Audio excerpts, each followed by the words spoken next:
नमस्कार दोस्तों, स्वागत है एक बार फिर से आपका बिब्लियोफाइल स्टडी सेंटर के डिजिटल प्लेटफॉर्म पर। मॉक टेस्ट नंबर 024889 का सॉल्यूशन आज करने वाले हैं। तो आइए शुरू करते हैं। दोस्तों, फर्स्ट क्वेश्चन आपकी स्क्रीन पर है। कह रहा है select the most appropriate meaning of the given idiom. हमें एक मुहावरा दिया हुआ है, उसका हमें अर्थ बताना है। दोस्तों, मुहावरा है अपने पास अ क्लोज फिस्टेड पर्सन। तो अ क्लोज फिस्टेड पर्सन का अर्थ होता है दोस्तों कंजूस व्यक्ति। क्या मीनिंग होता है? कंजूस व्यक्ति। तो यहाँ पर जब ऑप्शन की तरफ जाएंगे तो काइंड का तो मतलब होता है दयालु। पर्सन यानी व्यक्ति, तो दयालु व्यक्ति। क्रूअल का मतलब होता है क्रूर। पर्सन मतलब व्यक्ति, तो क्रूर व्यक्ति के लिए क्रूअल पर्सन आ जाएगा। स्ट्रॉन्ग का मतलब होता है ताकतवर, और पर्सन मतलब व्यक्ति, तो ताकतवर व्यक्ति को क्या बोलेंगे? Strong person. तो हमारा आंसर क्या हो जाएगा? ए माइजरली पर्सन। माइजरली अपन किसको बोलते हैं? कंजूस को। तो यहाँ पर जो ईडियम है अ क्लोज फिस्टेड पर्सन, उसके लिए आंसर हो जाएगा ए माइजरली पर्सन। दोस्तों, इस ईडियम को याद रखने की एक ट्रिक भी है, वो ध्यान दीजिए। क्लोज का मतलब क्या होता है? बंद करना। क्लोज का मतलब होता है बंद करना। और फिस्ट का मतलब होता है मुट्ठी। फिस्ट का मतलब क्या होता है? मुट्ठी। तो एक ऐसा व्यक्ति जो अपनी मुट्ठी को हमेशा बंद रखता है, मतलब उससे पैसे नहीं छूटते हैं, तो जो मुट्ठी बंद रखता है, पैसे नहीं छोड़ता है, वो कैसा हो गया? कंजूस। कंजूस उसी को तो बोलते हैं जो पैसा खर्चा कम करता है या करता ही नहीं। तो ए ऑप्शन आंसर हो गया। क्वेश्चन नंबर 77 देखिए दोस्तों, यहाँ पर हमें एक क्वेश्चन दिया हुआ है जो डायरेक्ट इनडायरेक्ट से रिलेटेड है। हमें इनडायरेक्ट फॉर्म बनाना है। कह रहा है कि what a good idea Seema remarked. Seema ने कहा कि भी क्या बेहतरीन आइडिया है। तो यहाँ पे इस सेंटेंस की अगर मैं बात करूँ तो यहाँ पे इसमें आपको एक्सक्लेमेटरी मार्क मिल रहा है, और एक्सक्लेमेटरी मार्क अगर मिल रहा है, विस्मयादि बोधक चिन्ह आपको यदि मिल रहा है, तो इसको जब डायरेक्ट से इनडायरेक्ट में चेंज करेंगे तो एक्सक्लेम्ड का उपयोग किया जाता है। तो सीमा एक्सक्लेम्ड, ये हमें लेना पड़ेगा। तो सैड और टोल्ड जहाँ पर लिखा हुआ है, ये दोनों हमारे आंसर कभी भी नहीं हो सकते। पहला ऑप्शन है Seema exclaimed it was a very good idea, और सी है Seema exclaimed that the idea is good. दोस्तों, यहाँ पर देखिए कौन सा टेंस यूज किया है? प्रेजेंट। और यहाँ पर कौन सा टेंस यूज किया है? पास्ट। दोस्तों, एक चीज ध्यान रखिएगा, व्हाट अ गुड आइडिया, ये जो आपको यहाँ पर स्टेटमेंट दिया है, ये प्रेजेंट टाइम का है। तो हम जानते हैं कि डायरेक्ट से इनडायरेक्ट में जब जाते हैं तो प्रेजेंट को किस में चेंज करते हैं? पास्ट में। तो it was a very good idea, ये ज़्यादा अप्रोप्रिएट है। दोस्तों, इसमें एक चीज़ और ध्यान रखना है, यहाँ पर सीमा एक्सक्लेम्ड के बाद में कंजंक्शन भी आएगा। यहाँ पर क्या आएगा? कंजंक्शन भी आएगा। तो यहाँ पे अगर आप दैट लगा देंगे तो ठीक होगा, क्योंकि एक्सक्लेमेटरी सेंटेंस को जब भी डायरेक्ट से इनडायरेक्ट में चेंज करते हैं तो कंजंक्शन दैट का उपयोग किया जाता है। तो इस लिहाज से ऑप्शन ए जो है वो हमारा बिल्कुल ठीक है। अगला क्वेश्चन देखो दोस्तों, एक और ईडियम है, मुहावरा है, इसका अर्थ बताना है। मुहावरा है दोस्तों अ बेड ऑफ रोजेज। तो अ बेड ऑफ रोजेज जो मुहावरा है दोस्तों, इसका अर्थ होता है आसान परिस्थिति या जीवन। जब भी लाइफ में सिचुएशन आपकी बढ़िया हो, किसी प्रकार की टेंशन नहीं हो, सब चीज़ें परफेक्ट हो, तो उसके लिए आता है ए बेड ऑफ रोजेज। तो यहाँ पर हमारा आंसर हो जाएगा an easy and happy situation. दोस्तों, याद रखना भी बहुत आसान है, इसकी ट्रिक देखिए। बेड का मतलब क्या होता है दोस्तों? बिस्तर। और रोज़ का मतलब होता है गुलाब। तो बिस्तर के ऊपर आपको क्या रखे हुए हैं? गुलाब। ऐसा बिस्तर आपको सोने के लिए मिल रहा है जिस पर गुलाब बिछे हुए हैं, मतलब एक ऐशो आराम वाली ज़िंदगी चल रही है। ज़िंदगी में बिल्कुल कोई चिंता नहीं है, आसान है, मज़ेदार है। तो इस तरीके से आप इसको रिलेट करके याद रख सकते हैं। आगे बढ़ते हैं दोस्तों। प्रश्न संख्या 79 हमारी स्क्रीन पर है। हमें यहाँ पर ब्लैंक के अंदर उचित शब्द लिखना है। कह रहा है I like both T and coffee, कि मुझे चाय और कॉफ़ी दोनों पसंद है, बट प्रेफर, लेकिन मैं प्राथमिकता देता हूँ। मैं क्या करता हूँ? प्राथमिकता देता हूँ। किसको प्राथमिकता देता हूँ? द डैश, बाद वाले को। तो कहने का मतलब है कि चाय भी पसंद है, कॉफ़ी भी पसंद है, लेकिन अगर प्रायोरिटी मिले, प्रायोरिटी मतलब कि भी आपको पीने के लिए चाय भी मिल रही है और कॉफ़ी भी, तो पहले आप किस चीज़ को लेना पसंद करेंगे? तो उसमें वो बोल रहा है कि बाद वाला मुझे ज़्यादा पसंद है। बाद वाला इन द सेंस कॉफ़ी। तो बाद वाले के लिए क्या आता है? तो दोस्तों जो वर्ड है लेटर, जो यहाँ पर दे रखा है, इसका मतलब होता है बाद में। इसका मतलब क्या होता है? बाद में। ये टाइम के कॉन्टेक्स्ट में आता है, समय के लिए।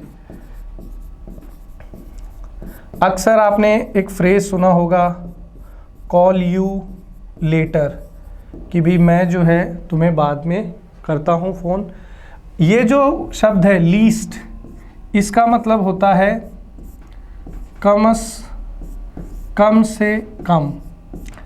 ठीक है, ये लीस्ट जो है, लिटिल हमारे पास एक एडजेक्टिव है, उसकी सुपरलेटिव डिग्री की तरह भी काम करता है लीस्ट। लास्ट का मतलब होता है आखिरी। लास्ट का मतलब क्या होता है? आखिरी। और ये जो डबल टी वाला लेटर है, इसका मतलब होता है बाद वाला। ये ऑर्डर के लिए आता है, क्रम। और क्रम में यदि कोई चीज़ पहले है तो लेटर का अपोजिट हम लोग क्या यूज़ करते हैं? फॉर्मर। तो फॉर्मर का मतलब होता है पहले वाला या पूर्व। फॉर्मर का मतलब होता है पूर्व या पहले वाला, और लेटर मतलब बाद वाला। तो यहाँ पर जब आप आंसर की तरफ जाएंगे तो ऑप्शन ए सर्वोचित होगा कि भाई मुझे चाय और कॉफ़ी दोनों पसंद है, लेकिन बाद वाले को प्राथमिकता देता हूँ, यानी कॉफ़ी को। तो यहाँ पर ऑप्शन ए हमारा बिल्कुल ठीक होगा। अगला देखो क्वेश्चन नंबर 80। पैसिव वॉइस बनाना है। कह रहा है they offered me a chair, कि उन्होंने मुझे जो है चेयर ऑफर करी, मतलब बैठने के लिए कुर्सी। चेयर की स्पेलिंग यहाँ पर ठीक करना, CHAIR होगा। अब जब आप पैसिव वॉइस बनाने जाएंगे तो देखिए यहाँ पर दे हमारा क्या है? सब्जेक्ट, ऑफर्ड सेकंड फॉर्म यानी पास्ट सिंपल टेंस, मी जो है ऑब्जेक्ट नंबर 1, ये आर्टिकल, और चेयर जो है ये ऑब्जेक्ट नंबर 2। अब ये जो मी है ये अपना इनडायरेक्ट ऑब्जेक्ट है, क्योंकि ये वर्ब के लिए काम कर रहा है, और चेयर जो है ये अपना डायरेक्ट ऑब्जेक्ट है। तो मैंने आपको पहले भी कई बार बोला है कि पैसिव वॉइस जो है वो बनाने के लिए हम लोग प्राथमिकता किसको देते हैं? इनडायरेक्ट ऑब्जेक्ट को। साथ ही साथ आप जानते हैं कि एक्टिव वॉइस में अगर कोई सेंटेंस है तो उसका स्ट्रक्चर है subject plus verb plus object. तो जब अपन पैसिव वॉइस की तरफ जाएंगे तो ये ऑब्जेक्ट जो है वो सब्जेक्ट के स्थान पर आ जाएगा। यहाँ पर हेल्पिंग वर्ब होगी, यहाँ पर मेन वर्ब होगी जो हमेशा थर्ड फॉर्म होती है, और यहाँ पर बाई के साथ अपन किसको जोड़ देंगे? ऑब्जेक्ट को। मतलब एक्टिव वॉइस में जो सब्जेक्ट होता है वो पैसिव में बाई के साथ ऑब्जेक्ट के रूप में जुड़ जाता है। चूंकि यहाँ पर सेकंड फॉर्म है, यानी कौन सा टेंस हो गया? Past simple. तो पास्ट सिंपल को जब हम लोग पैसिव वॉइस में चेंज करते हैं तो हेल्पिंग वर्ब क्या होती है? वॉज और वर। अब यहाँ पर जो मी है ये पैसिव में जाएगा तो सब्जेक्ट फॉर्म में चेंज होगा। तो मी का सब्जेक्ट फॉर्म क्या होता है? आई, और आई के साथ कौन सी हेल्पिंग वर्ब हो जाएगी? वॉज। तो देखिए आई वॉज कहाँ पर है? आई वॉज यहाँ पर है। फिर थर्ड फॉर्म, फिर आपका डायरेक्ट ऑब्जेक्ट, और बाई के साथ ये जो सब्जेक्ट था दे, ये पैसिव में जाके ऑब्जेक्ट बनेगा। तो दे का ऑब्जेक्टिव केस क्या होता है? देम। तो वही लिखा हुआ है। तो इस लिहाज से ऑप्शन सी जो है ये हमारा बिल्कुल करेक्ट है। आगे बढ़ते हैं 81। देखो, आपको सेंटेंस का वो पार्ट पता करना है जिसमें ग्रामर के हिसाब से एरर है। दे रहा है a modern man is completely engrossed in the mad pursuit of material pleasures and luxuries, कि आधुनिक व्यक्ति जो है, आधुनिक युग का जो मानव है वो पूर्ण रूप से डूबा हुआ है। किस में डूबा हुआ है? Mad pursuit. पागलपन, किस चीज़ का पागलपन उस पर सवार है, तो उस पर पागलपन सवार है मटेरियल प्लेजर्स एंड लग्जरीज का। मतलब हर व्यक्ति एक से एक गाड़ियाँ खरीदना चाहता है, बड़े बड़े घर बनाना चाहता है, अच्छे अच्छे कपड़े पहनना चाहता है, विदेशों में घूमना चाहता है, अच्छा अच्छा खाना खाना चाहता है। तो जो सांसारिक सुख सुविधाएं हैं, भोग विलास की चीज़ें हैं, उनके पीछे आधुनिक जो जीवन है उसका मानव लगा हुआ है। आज के दिन हर व्यक्ति जो है इसी दौड़ में लगा हुआ है कि ज़्यादा से ज़्यादा पैसा कमाऊँ, बड़ा घर बनाऊँ, 10 15 20 25 गाड़ियाँ लेऊँ, है ना। तो ये कह रहे हैं कि ये एक तरीके से पागलपन है कि हम लोग भोग विलास और सांसारिक सुख सुविधाओं की चीज़ों के पीछे जो है भागते जा रहे हैं। इन चीज़ों का एक अंत होना चाहिए, एक सेटिस्फेक्शन लेवल होना चाहिए, और भी दूसरी जो प्रोडक्टिव चीज़ें हैं लाइफ में, उनमें हमें अपना समय देना चाहिए। तो यहाँ पर कह रहा है कि एरर कहाँ हो गया दोस्तों, इज़, फिर यहाँ पर ये एडवर्ब है, तो ये बेसिकली पैसिव का वाक्य है। तो पैसिव वॉइस में क्या होता है कि इज़, एम, आर के साथ हम लोग वर्ब की किसका यूज़ करते हैं, थर्ड फॉर्म का यूज़ करते हैं। तो यहाँ इनग्रोस का मतलब होता है डूबना, किसी चीज़ में समाहित होना। तो यहाँ पर इसका थर्ड फॉर्म हमें यूज़ करना पड़ेगा। तो इसका जो थर्ड फॉर्म है वो क्या होगा, एनग्रोस्ड हो जाएगा। तो यहाँ पर पार्ट बी के अंदर एरर है, कंप्लीटली इनग्रोस्ड हो जाएगा। आगे बढ़ते हैं दोस्तों, अगला क्वेश्चन देखो, क्लोज टेस्ट आ गया। क्लोज टेस्ट को करने का तरीका क्या है, पहले हम लोग इसको पूरा पढ़ेंगे, फिर जो भी अप्रोप्रिएट ऑप्शन होगा वो अपन फिल करेंगे। कह रहा है a dash of trucks carrying soldiers was coming down the mountain road, the trucks dash slowly as there had been heavy snowfall in that area, suddenly with a dash a huge tree on the hillside fell, bringing along with it boulders and mud. Dash, the driver of first truck stopped in time. The soldiers got down and started dash the road. ये कह रहा है कि एक trucks का जत्था जो है जिसके अंदर सिपाही थे वो आ रहा था पहाड़ वाली रोड से नीचे की तरफ। तो trucks dash slowly as there had been heavy snowfall in that area, trucks जो है वो धीरे धीरे चल रहे थे क्योंकि उस क्षेत्र में बर्फबारी हुई थी। आगे कह रहा है suddenly with a dash a huge tree on the hill side fail, bringing along with it boulders and mud.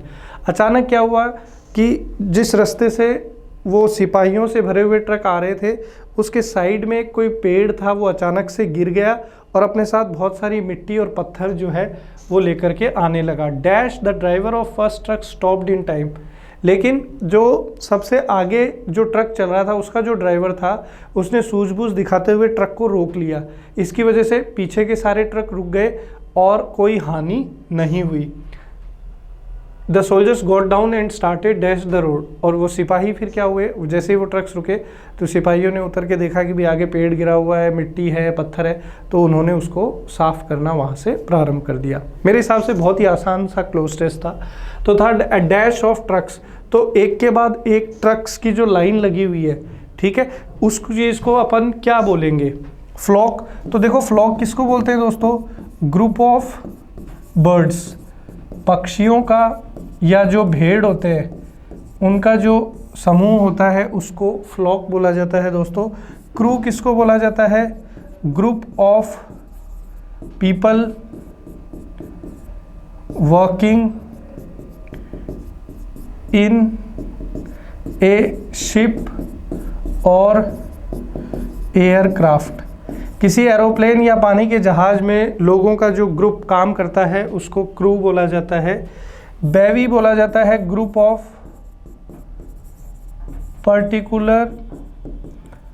Of particular kind of people, किसी एक विशेष तरह के लोगों के समूह को बेवी बोला जाता है। तो आंसर हमारा कॉन्वॉय हो जाएगा दोस्तों। कॉन्वॉय अपन किसको बोल सकते हैं, ग्रुप ऑफ व्हीकल्स, जो गाड़ी मोटर इनका जो ग्रुप होता है, जो जत्था होता है, उसको कॉन्वॉय बोला जाता है। तो एक कॉन्वॉय ऑफ ट्रक्स यहाँ पर हमारा उचित हो जाएगा। आगे अपन बढ़ेंगे तो अगला कह रहा है the trucks dash slowly, trucks जो है वो धीरे धीरे। तो देखिए दोस्तों ऊपर वाला जो सेंटेंस है उसमें यहाँ पर कौन सा टेंस आपको नज़र आ रहा है, वॉज कमिंग यानी पास्ट कॉन्टिन्यूस टेंस है, तो नीचे भी पास्ट कॉन्टिन्यूस की ही संभावना है। चूंकि यहाँ सब्जेक्ट ट्रक्स प्लूरल है तो हम लोग किसके साथ चले जाएंगे, वर मूविंग के साथ चले जाएंगे कि the trucks were moving slowly, कि ट्रक्स जो है वो धीरे धीरे चल रहे थे क्योंकि वहाँ पे काफ़ी भारी मात्रा में बर्फबारी हुई थी। सडनली विद ए डैश, अचानक से एक पेड़ किस चीज़ के साथ गिरा, बज के साथ। बज का मतलब होता है साउंड यानी कि आवाज़। फिर वर्ड है स्क्रीम, स्क्रीम का मतलब होता है चीखना।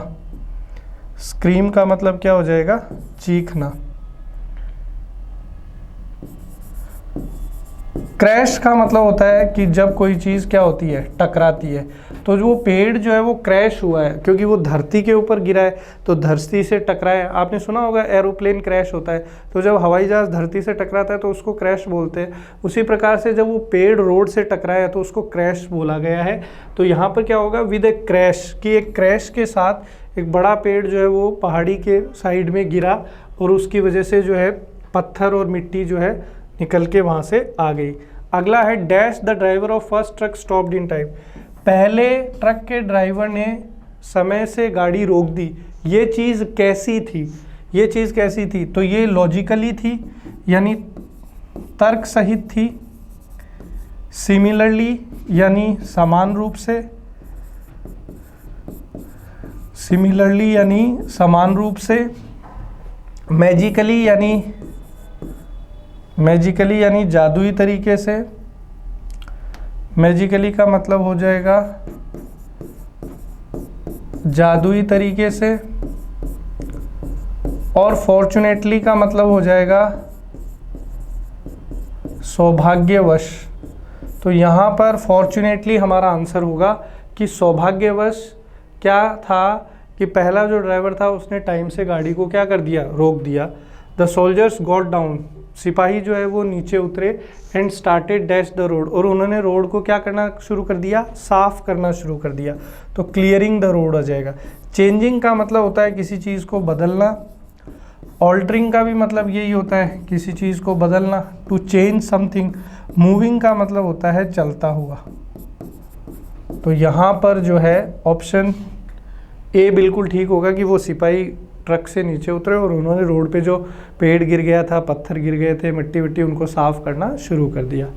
तो ये क्लोज टेस्ट अपना यहाँ पे कंप्लीट हो गया दोस्तों। नेक्स्ट अपने को क्वेश्चन है कि select the most appropriate segment to substitute the underlined segment of the given sentence. If no substitution is required select no substitution. अपने को सेंटेंस का वो पार्ट चेक करना है जो अंडरलाइंड है और ये बताना है कि क्या वो ग्रामेटिकली सही है या गलत। कह रहा है hardly had he sit on the chair then it broke.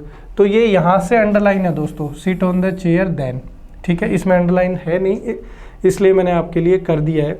दोस्तों एडवर्ब चैप्टर में हम लोग पढ़ते हैं, दो चीज़ें पढ़ते हैं कि हार्डली जो है जब इससे सेंटेंस शुरू होता है तो एक तो हमें इन्वर्जन लगाना पड़ता है।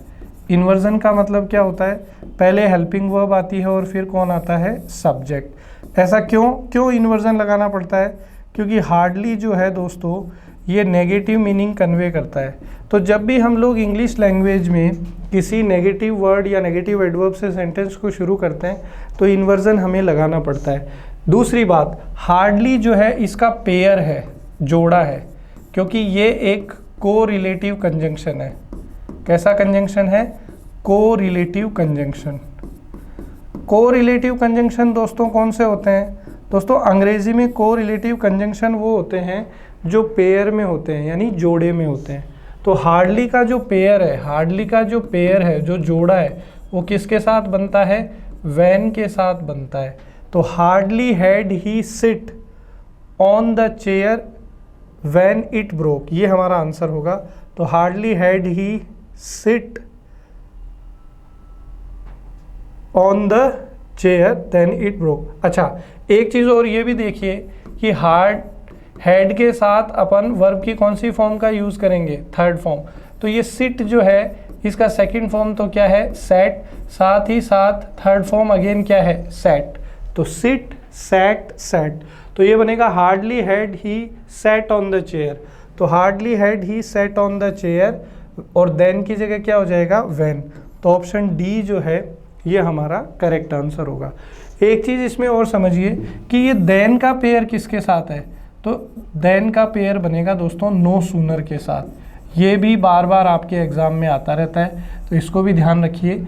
नो सूनर का पेयर बनेगा किसके साथ, देन के साथ। ये भी एक कोरिलेटिव कंजंक्शन है, तो यहाँ पे ऑप्शन डी करेक्ट है।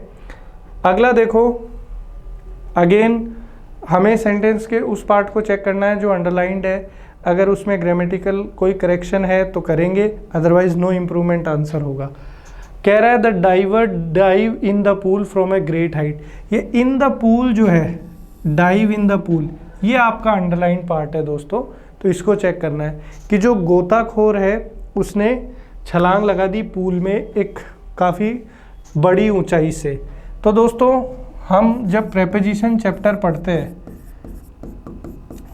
तो उसमें दो प्रेपोजिशन पे अक्सर हमारा डिस्कशन होता है, इन और इनटू, कि इन और इनटू का प्रयोग अपन कहाँ करते हैं।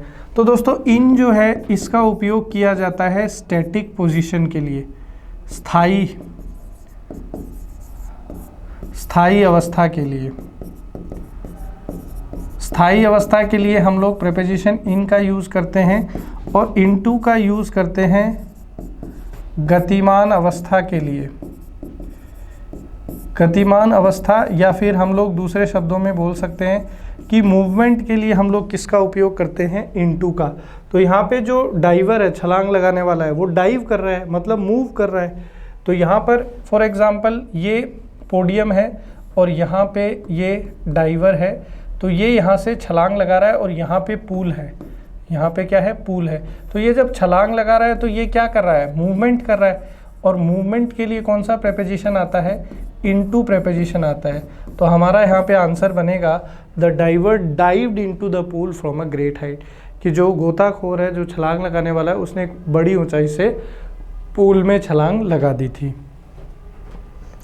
क्वेश्चन नंबर 89 देखिए दोस्तों, फिल इन द ब्लैंक्स का क्वेश्चन है।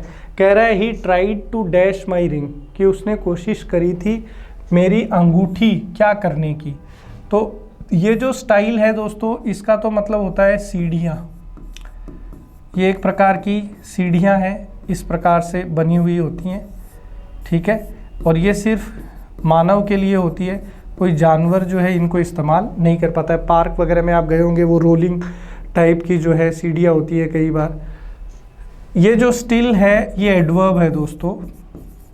स्टिल का मतलब होता है अभी तक। स्टील का मतलब क्या होता है, अभी तक। ये जो स्टील है दोस्तों ये एक मेटल है, ये आयरन और कार्बन के कॉम्बिनेशन से बनता है। स्टील को अपन हिंदी में इस्पात बोलते हैं, इससे काफ़ी चीज़ें बनती है स्टील से। और ये जो स्टील है ये वर्ब है, इसका मतलब होता है चुराना या चोरी करना। तो दोस्तों जब आप वाक्य की तरफ देखेंगे तो अंगूठी की बात हो रही है, तो सबसे जो उचित शब्द होगा वो ऑप्शन डी ही होगा कि उसने जो है मेरी अंगूठी चुराने का प्रयास किया था। दूसरा एक और तरीका है इसको करने का, वो क्या है दोस्तों, टू के बाद में वर्ब की फर्स्ट फॉर्म ही आती है, इसको हम लोग इन्फिनिटिव बोलते हैं। वर्ब चैप्टर में हम लोग इसको पढ़ते हैं। इन्फिनिटिव जो है ये एक नॉन फाइनाइट वर्ब है। कैसी वर्ब है, non finite verb. Non finite verb कौन सी होती है दोस्तों, जो सब्जेक्ट के नंबर पे डिपेंड नहीं करती कि सिंगुलर है कि प्लूरल। अब टू के बाद वर्ब ही आनी थी। ये जो स्टाइल है ये नाउन है, स्टील जो है ये भी नाउन है, और ये जो है एडवर्ब है। खाली ये एक ही, सॉरी हाँ, ये स्टील जो है ये नाउन है, ये स्टाइल भी नाउन है, ये स्टिल एडवर्ब है, स्टील वर्ब, एक ही वर्ब थी तो टू के बाद वर्ब ही आनी थी, तो इसलिए ऑप्शन डी हमारा बिल्कुल ठीक है। तो आप इसको ग्रामेटिकल तरीके से भी कर सकते हैं और अर्थ के आधार पर भी कर सकते हैं। अगला देखो, अगेन ग्रामेटिकल एरर का क्वेश्चन है। कह रहा है my brother who live in Delhi has written me a letter, कि मेरा भाई जो दिल्ली में रहता है वो मुझे एक पत्र लिख चुका है। तो दोस्तों यहाँ पर ध्यान दीजिए, ये हु जो है इस सेंटेंस में क्या है, रिलेटिव प्रोनाउन है। अब रिलेटिव प्रोनाउन क्या होता है दोस्तों, रिलेटिव प्रोनाउन वो शब्द है जो दो शब्दों को या दो क्लॉजेस को जोड़ने का क्या करता है, काम करता है। अब हु रिलेटिव प्रोनाउन है तो इससे पहले जो नाउन लिखा हुआ है इसको हम लोग अंग्रेजी में बोलते हैं एंटीसीडेंट। क्या बोलते हैं, एंटीसीडेंट। तो ये ब्रदर यहाँ पर एंटीसीडेंट है। दोस्तों रिलेटिव प्रोनाउन के आगे जो वर्ब होती है उसकी डिपेंडेंसी किस पर होती है, तो उसकी डिपेंडेंसी होती है दोस्तों एंटीसीडेंट पे। अब यहाँ पर जो ब्रदर है वो कैसा है, सिंगुलर है, तो रिलेटिव प्रोनाउन हु के बाद जो वर्ब आ रही है वो भी कैसी आएगी, सिंगुलर। वो भी कैसी आएगी, सिंगुलर। दोस्तों वर्ब जो है वो अपने ओरिजिनल फॉर्म में यानी कि वास्तविक स्वरूप में कैसी होती है, प्लूरल होती है। वर्ब अपने ओरिजिनल फॉर्म में यानी वास्तविक स्वरूप में कैसी होती है, प्लूरल। तो यहाँ पर ये जो लिव है ये कैसा है, प्लूरल है। अब इसको अगर अपने को सिंगुलर में चेंज करना है तो एस या एस लगाना पड़ेगा। तो जो सिंगुलर फॉर्म ऑफ वर्ब है वो है लिव्स। तो यहाँ पर यही गड़बड़ है, लिव की जगह क्या आ जाएगा, लिव्स आ जाएगा। तो कौन से पार्ट में एरर हो गया, पार्ट सी में। इंपॉर्टेंट क्वेश्चन है ये एग्जाम पॉइंट ऑफ व्यू से अगर मैं बात करूं, क्योंकि रिलेटिव प्रोनाउन के क्वेश्चन अक्सर एसएससी पूछता ही पूछता है। तो यहाँ पर ये हमारा आंसर ऑप्शन सी। अगला अपना आ गया है पैराजंबल। पैराजंबल की ट्रिक मैं ऑलरेडी आपको बता चुका हूँ पहले भी। सबसे पहला जो है वो है ओपनिंग स्टेटमेंट। तो ओपनिंग स्टेटमेंट में आपको ये ध्यान रखना है दोस्तों कि जो प्रॉपर नाउन है वहीं से हमारी शुरुआत होती है पैराजंबल की। तो आप देखिए कहाँ पे है प्रॉपर नाउन, तो यहाँ पे है प्रॉपर नाउन डी में, संजय, क्योंकि संजय एक पर्टिकुलर व्यक्ति का नाम है। तो डी से हमारा आंसर शुरू होगा पैराजंबल। तो डी देखो कहाँ है, बी और सी पे, तो ए और डी चले गए। अब यहाँ देखिए Sanjay is my best friend, Sanjay मेरा बेस्ट फ्रेंड है। अब इस संजय की बात करूँ तो संजय क्या है, नाउन। नाउन को कौन रिप्लेस करेगा, तो आप बोलेंगे कि सर नाउन को, संज्ञा को रिप्लेस करने के लिए प्रोनाउन आएगा सर्वनाम। तो सर्वनाम कहाँ पर है, ए में है, तो डी के बाद में ए, तो सी ऑप्शन हमारा आंसर हो जाएगा। ऐसे आप चुटकियों में क्वेश्चन कर सकते हैं, लेकिन उसके लिए यही है कि भी आपको जो है क्लास में जब हम लोग पढ़ाते हैं तो आपको जो है एकदम एक्टिव होना पड़ेगा।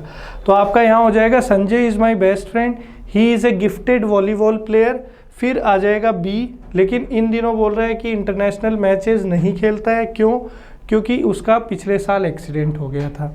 तो सी सही है। आगे देखो, वन वर्ड सब्सटीट्यूशन का क्वेश्चन आ गया। दिए गए स्टेटमेंट को एक शब्द में क्या बोल सकते हैं, तो कह रहा है इनकेपेबल ऑफ पेइंग डेब्ट्स, एक ऐसा व्यक्ति जो कर्ज चुकाने में असमर्थ है। डेब्ट को कर्ज बोलते हैं। तो जो कर्ज चुका नहीं सकता, तो जो कर्ज चुका नहीं सकता उसको क्या बोलते हैं कि भाई फलाना व्यक्ति जो है वो क्या हो गया है, दिवालिया हो गया है, उसके पास पैसा नहीं है कर्जा चुका लेने के लिए। तो दिवालिया को अंग्रेजी में क्या बोलते हैं दोस्तों, इनसॉल्वेंट बोलते हैं। और इसके लिए एक और प्रचलित शब्द है जो अक्सर आपको सुनने को मिलता है, बैंकरप्ट बोलते हैं। क्या बोलते हैं, बैंकरप्ट। तो बैंकरप्ट और इंसॉल्वेंट आपस में सिनोनिम है। बैंकरप्ट का मतलब भी वही है दिवालिया, इंसॉल्वेंट का मतलब भी वही है दिवालिया।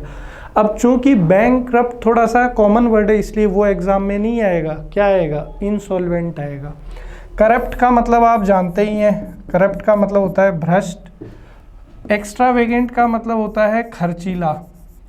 एक ऐसा व्यक्ति जो ज़्यादा पैसा खर्चा करता है उसको एक्स्ट्रावेगेंट बोलते हैं। और ऑब्सोलीट को मतलब होता है अप्रचलित।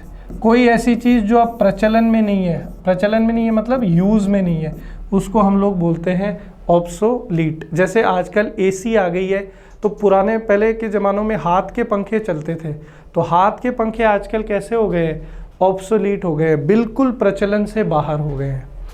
आगे चलते हैं दोस्तों, 93 की बात करते हैं। रिटेन का पर्यायवाची बताना है। दोस्तों रिटेन का मतलब होता है किसी चीज़ को बनाए रखना। रिटेन का मतलब होता है किसी चीज़ को बनाए रखना।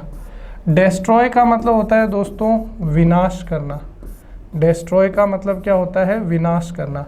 कन्वे का मतलब होता है दोस्तों अपनी बात सामने वाले तक पहुंचाना। तो अपनी बात सामने वाले तक पहुंचाना जो है दोस्तों, उसको हम लोग बोलते हैं कन्वे करना। गेन का मतलब होता है लाभ, गेन का मतलब एक ये भी होता है प्राप्त करना। तो नाउन के तौर पे तो गेन का मतलब होता है लाभ, और वर्ब के तौर पे इसका मतलब होता है किसी चीज़ को प्राप्त करना। तो हमारा आंसर हो जाएगा ऑप्शन ए। पर्यायवाची पूछा है, सिनोनिम यानी सेम मीनिंग वर्ड। तो रिटेन का मतलब होता है किसी चीज़ को बनाए रखना, मेंटेन करना। जैसे अभी आईपीएल ऑक्शन हो रहे हैं, नीलामी, तो उसमें बहुत सारे प्लेयर्स को क्या कर लिया गया है, रिटेन कर लिया गया है। रिटेन मतलब बनाए रखना, मतलब उन प्लेयर्स को टीम ने छोड़ा नहीं है, अपने साथ बनाए रखा है, अपने साथ रखा है। आगे बढ़ते हैं 94। देखो पैराजंबल का क्वेश्चन आ गया। अभी मैंने आपको बताया था कि प्रॉपर नाउन से शुरू करेंगे। अब यहाँ पे प्रॉपर नाउन जो है वो कहाँ पर है, एसोप। तो एजियोप ये किसी का नाम है। Was one of them who lived in Greece, जो ग्रीस में रहता था 2500 साल पहले। लेकिन यहाँ पर शुरुआत होगी ग्रीस से, कि ये देखो यहाँ बोल रहा है कि एसियोप जो है वन ऑफ देम, उनमें से एक था। उनमें से एक था मतलब बहुत सारों में से। तो शुरुआत यहाँ से करेंगे कि there were many talented people in ancient Greece, कि प्राचीन जो ग्रीस था, ग्रीस देश का नाम है जिसको आप हिंदी में किस नाम से जानते हो, यूनान।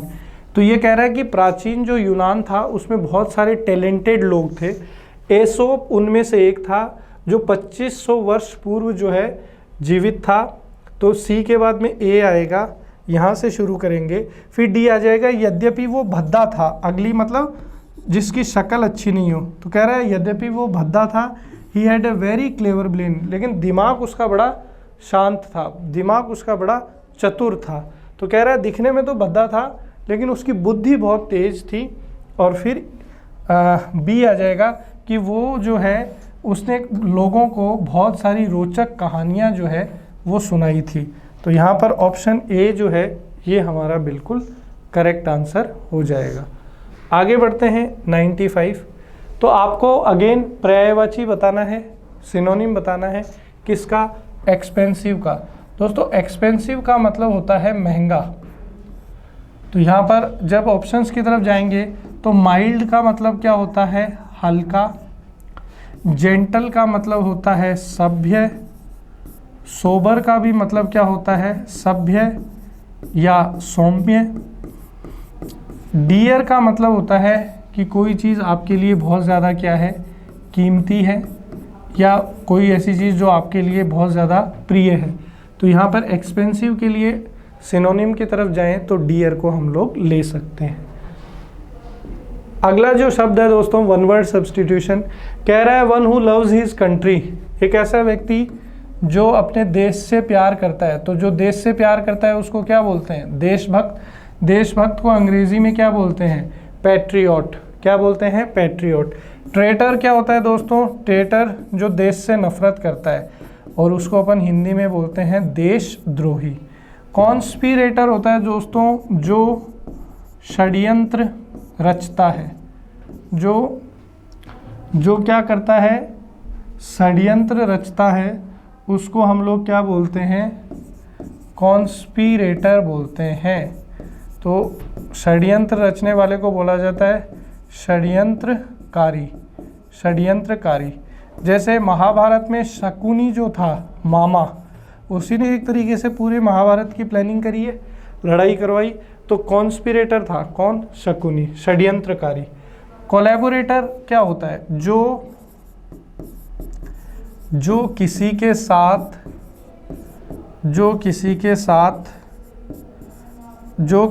साथ मिलकर कोई कार्य करे। तो जो किसी के साथ मिलकर कोई कार्य करे उसको हम लोग क्या बोलते हैं, कोलैबोरेटर। कोलैबोरेटर क्या करता है, कोलैबोरेट करता है। कोलैबोरेट वर्ब है, कोलैबोरेट का मतलब ही होता है किसी के साथ मिलकर कुछ करना। अगला क्वेश्चन देखो दोस्तों, गलत स्पेलिंग वाला शब्द अपने को चूज करना है। देखो कॉयर का मतलब होता है दोस्तों ग्रुप ऑफ सिंगर्स, गायकों का जो समूह होता है उसको कॉयर बोलते हैं। स्पेलिंग ठीक है। चैंपियन की स्पेलिंग भी बिल्कुल ठीक है। चैंपियन का मतलब होता है विजेता। कैरिज्मा की स्पेलिंग भी बिल्कुल ठीक है। कैरिज्मा का मतलब होता है दोस्तों अट्रैक्शन, चार्म, हिंदी में अपन बोलते हैं आकर्षण। और यहाँ पे ये जो है स्पेलिंग चौफर, ये स्पेलिंग गलत है, यही हमारा आंसर है। चौफर की स्पेलिंग होती है CHAUFFEUR। और चौफर का मतलब क्या होता है दोस्तों? A person who drives A car on salary. एक ऐसा व्यक्ति जो तनख्वाह लेकर किसी की गाड़ी चलाता है, किसी की यहाँ नौकरी करता है। निजी चालक, हिंदी में चौफर को क्या बोल देंगे दोस्तों? निजी चालक, किसी की वाहन को जो है पैसा लेकर चलाना। तो बी आंसर हो जाएगा। अगला विलोम शब्द बताना है, एंटोनिम, डिवाइड का।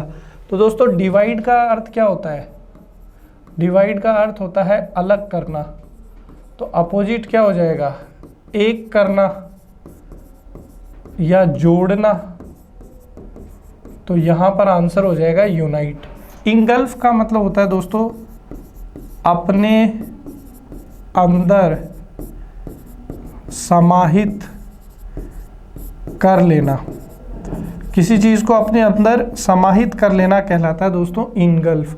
जैसे यहाँ पर फॉर एग्जाम्पल किसी जगह आग लग जाए और वो आग अपनी चपेट में दूसरी चीज़ों को ले ले, तो उसके लिए बोल सकते हैं कि the fire engulf the rooms और बिल्डिंग। की जो आग है उसने अपनी चपेट में ले लिया, किसको? कमरे को या बिल्डिंग को। स्प्लिट का मतलब होता है दोस्तों अलग करना। ब्रेक का मतलब होता है तोड़ना। तो यहाँ पे आंसर जो है वो ऑप्शन ए हो जाएगा। अगला आपको विलोम शब्द बताना है दोबारा, डेक्सटेरिटी का। दोस्तों डेक्सटेरिटी का मतलब होता है कुशलता, काम करने में एक्सपर्टाइज। तो अपोजिट क्या हो जाएगा दोस्तों? इग्नोरेंस। इग्नोरेंस का मतलब होता है अज्ञानता, मतलब जिसके पास कोई स्किल नहीं है, कोई कुशलता नहीं है, वो अज्ञान है। तो एंटोनिम इग्नोरेंस हो जाएगा। स्किल का मतलब होता है कौशल, कि आपके पास कोई काम करने की एक्सपर्टाइज है। एजिलिटी का मतलब होता है दोस्तों चपलता, फुर्ती। मास्टरी का मतलब होता है किसी चीज़ पर एक्सपर्टाइज होना, किसी चीज़ में आपको जो है हुनर होना। किसी चीज़ का आपके पास हुनर है तो उस चीज़ को बोलते हैं मास्टरी। तो यहाँ पर डी बिल्कुल ठीक होगा, कुशलता, अज्ञानता। अगला देखिए दोस्तों, अंतिम प्रश्न आ गया है, गलत स्पेलिंग वाला वर्ड देखना है। दोस्तों क्रैकर का मतलब आप जानते ही हैं पटाखा। अभी अभी दिवाली गुजरी है तो उस पर आपने बहुत सारे पटाखे छुड़ाए होंगे। क्रीमेटर होता है दोस्तों जो लाश या शव को दाह संस्कार के समय